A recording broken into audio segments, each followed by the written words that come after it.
Happy new இயருங்க எல்லாருக்குமே.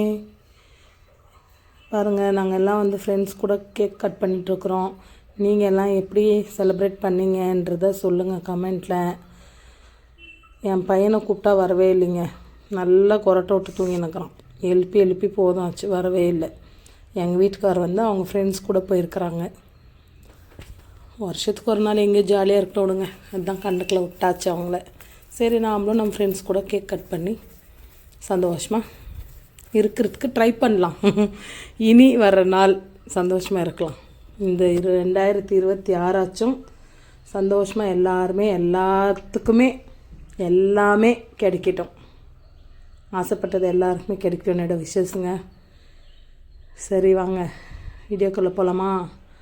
பாருங்கள், இந்த ரிலேஷன்ஷிப்பு இவங்கள பார்க்குறதுக்கு ஒரு மாதிரி சந்தோஷமாக இருக்குது இல்லைங்க. பக்கத்து வீட்டு பையன் அந்த குட்டி பொண்ணுக்கு அழகாக கேக் ஊட்டி விட்டாச்சு. கேக் கட் பண்ணிட்டு நான் எல்லாருமே இந்த நிறைய பேர் நான் வீடியோஸில் ரியலாக கூட நேரில் கூட பார்த்துருக்குறேங்க. கேக் வந்து கட் பண்ணாங்க, பிறந்த நாளைக்காகட்டும் இந்த மாதிரி நியூ இயருக்காகட்டும் கேக் கட் பண்ணாங்கன்னா வந்து மூஞ்சிக்கெல்லாம் அப்படியே அப்புறுது, எல்லாம் பூசி விட்டு அந்த கேக்கு வந்து வேஸ்ட் பண்ணிடுறாங்க. 200 ஆகட்டுங்க, கேக்கு 100 ஆகட்டும், பணம் தானே, ஏங்க வேஸ்ட் பண்ணணும்? அது கூட இல்லாதவங்க எத்தனையோ பேர் இருக்கிறாங்க இல்லை. எல்லாருமே பாருங்கள், கேக் வந்து சாப்பிட்றது தானே. ஒரு ஒரு ஒரு 2 அதாவது ஒரு கொஞ்ச நாளைக்கு ஒரு எப்படி சொல்கிறது, அதாங்க எப்போயாச்சும் ஒரு டைம் சாப்பிட்டா பிரச்சனை இல்லை. எப்பயுமே சாப்பிட்டா தான் ப்ராப்ளம். எதுவுமே அவ்வளோதான், அளவோடு இருக்கணும் இல்லை. அதான் சொல்ல வரேன். சும்மா ஏங்க வேஸ்ட் பண்ணுறது கேக்கு? நாங்கள்லாம் அப்படியெல்லாம் பண்ண மாட்டோம். அதுலேயும் லேடிஸ் பண்ணவே மாட்டாங்கன்னு நான் நினைக்கிறேன். ஒரு சில பேர் பண்ணலாம், ஆனால் இனி வந்து பண்ணாதீங்க, திருத்திக்கோங்க. பாருங்கள், கேக் கட் பண்ணுங்கள், எல்லாருக்குமே ஹாப்பியாக ஷேர் பண்ணி சாப்பிட்லாம். பாருங்கள், கட் பண்ணி எல்லாத்துக்குமே ஷேர் பண்ணிகிட்ருக்குறோம் நாங்கள். அந்த பசங்களுக்கும் சொல்லிக்கிறேன், தயவு செஞ்சு வேஸ்ட் பண்ணாதீங்க, ஷேர் பண்ணி சாப்பிடுங்க. சாப்பிட்லன்னா கேக் கட் பண்ணாதீங்க. கட் பண்ணால் நீங்கள் சாப்பிட்லன்னா சாப்பிட்றவங்களுக்கு கொடுங்க. இதுதான் நான் சொல்ல வரேன், சரிங்களா? பாருங்கள், டான்ஸு நெக்ஸ்ட்டு. டான்ஸ் ஆட சொன்னால் ரிங்கா ரோசஸ் ஆடிட்டுருக்குறாங்க. கேட்டால் அவங்களுக்கு அதுதான் வருதான். என்ன ஆட சொன்னாங்க, என்னை சுட்டு போட்டால் கூட எனக்கு டான்ஸ் எல்லாம் வராதுங்க. அவங்களுக்கு தெரிஞ்ச மாதிரி டான்ஸ் ஆடிட்டுருக்குறாங்க ரவுண்டாக சேர்ந்து. என் பொண்ணுக்கு நல்லா டான்ஸ் வருதுங்க. ஆட சொன்னால் போமா அப்படின்றான். ஸ்டெப்பு சொல்லி கொடுடின்னா கேட்கவே மாட்டேங்குது. ஒரு ஏஜுக்கு அப்புறமா பசங்க நம்ம பேச்சை கேட்க மாட்டேன்றாங்க. உங்கள் வீட்லேயும் இப்படி தானா? நாங்கள் வந்து அப்படி இல்லைங்க. எப்பயுமே கல்யாணத்துக்கு முன்னாடி அப்பா அம்மா அண்ணன் தம்பி சொந்தம் பந்தம் அவங்க சொல்கிறத கேட்டு நடந்தோம். கல்யாணம் ஆனதுக்கப்புறமா புருஷன் மாமனார் மாமியார் நாத்தனாங்க இவங்க சொல்கிறத கேட்டு நடக்கணும். அதுக்கப்புறமா பசங்க சொல்கிறத நாம் கேட்கணுங்க. நாம் சொல்கிறது யாருமே கேட்கவே மாட்டேன்றாங்க. இதை நினச்சா ரொம்ப கஷ்டமாக இருக்குது. என்ன பண்ணுறது?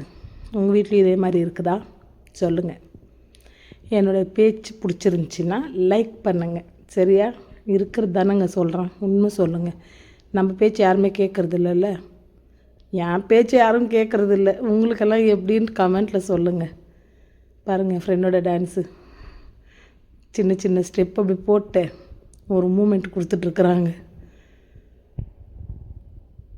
உங்கள் ஃப்ரெண்ட்ஸ் எல்லாம் எப்படிங்க? நின்ற இடத்துல 2 ஸ்டெப் போட்டாச்சு. பாருங்கள், என் பொண்ணு நல்லா ஆடுவா, ஆனால் ஆடவே மாட்டேங்குது. என்ன வெக்கப்படுற மாதிரி இருக்குதா என்னன்னு தெரியல.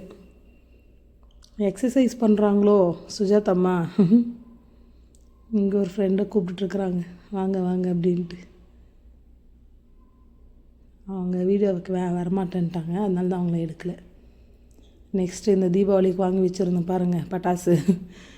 அது மிச்சம் மீதி இருந்துச்சு, அதெல்லாம் எடுத்துன்னு வந்து வெடிச்சாச்சு.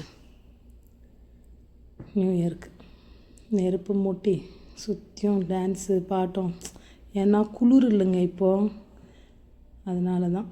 இது எங்கள் ஃப்ரெண்டோட கடை முன்னாடி தான் நெருப்பு மூட்டிட்டு நாங்கள் எல்லாம் அங்கே உக்காந்துட்டு, குளிருக்கு நல்லா சூடாக இருந்துச்சு. இங்கே உக்காந்துட்டு பசங்க எல்லாம் பாருங்கள் பட்டாசு வெடிக்கிறது எல்லாம் வீடியோ எடுத்துகிட்டு ஒரு மாதிரி சந்தோஷமாக போச்சுங்க. இந்த 2026 ஆச்சும் சந்தோஷமாக எல்லாருமே சந்தோஷமாக இருக்கணுங்க. அவ்வளோதான். சூப்பராக இருக்கு பாருங்கள்.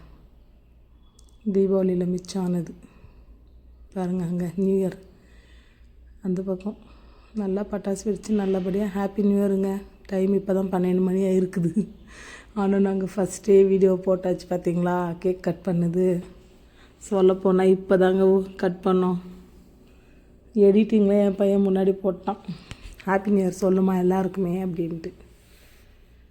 பாருங்கள் என்ன ஒரு டான்ஸு, அவனுக்கு தெரிஞ்ச டான்ஸ் இதுங்க. என்னை கூப்பிட்றான் வான்ட்டின்ட்டு, நான் இல்லைடா அப்படின்ட்டேன். டான்ஸ்க்கு ஆட சொல்லிகிட்ருக்குறாங்க. இப்படி டான்ஸ் அப்படி ஆடலாம் அப்படின்ட்டு பாருங்கள்.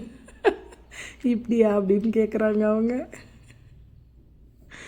இவங்க சொல்லி கொடுக்குறாங்களாம், அவங்க ஆடுறாங்களாம்.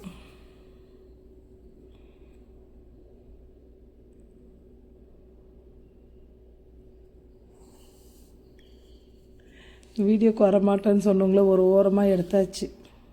சொல்லி புரிய வச்சேன், சரி விடு எடுத்துக்கோ அப்படின்ட்டாங்க. சொன்னதுக்கப்புறமா கேட்டுக்கிட்டாங்க, அதான் எடுத்தேன். நெக்ஸ்ட்டு எல்லாம் எங்கள் பக்கத்தில் உக்காந்து விளையாட போகிறோம்.